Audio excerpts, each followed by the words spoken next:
Hello.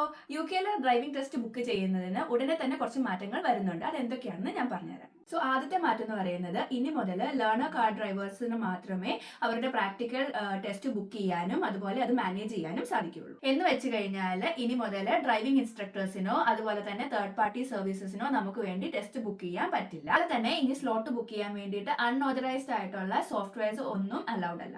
So ഈ changes അവരിപ്പം കൊണ്ടുവരാനുള്ള മെയിൻ റീസൺ എന്ന് പറഞ്ഞു കഴിഞ്ഞാൽ റീസെല്ലേഴ്സ് ഒക്കെ ഈ സ്ലോട്ട്സ് ഒരു ഇൻഫ്ലേറ്റഡ് പ്രൈസിന് വിൽക്കുന്നത് ഒഴിവാക്കാൻ വേണ്ടിയിട്ടും അതുപോലെ തന്നെ ലോങ് വെയിറ്റിംഗ് പീരീഡ് കുറയ്ക്കാനും വേണ്ടിയിട്ടാണ്. രണ്ടാമത്തെ ചേഞ്ച് എന്ന് പറയുന്നത് വൺസ് നമ്മൾ ഡ്രൈവിംഗ് ടെസ്റ്റ് ബുക്ക് ചെയ്ത് കഴിഞ്ഞാൽ 2 തവണയിൽ കൂടുതൽ നമുക്ക് അത് റീഷെഡ്യൂൾ ചെയ്യാൻ പറ്റില്ല. അതിൽ കൂടുതൽ തവണ നമുക്ക് ചേഞ്ച് ചെയ്യണമെന്നുണ്ടെങ്കിൽ നമ്മൾ ബുക്ക് ചെയ്ത സ്ലോട്ട് ക്യാൻസൽ ചെയ്ത് റീബുക്ക് ചെയ്യേണ്ട ആവശ്യമുണ്ട്.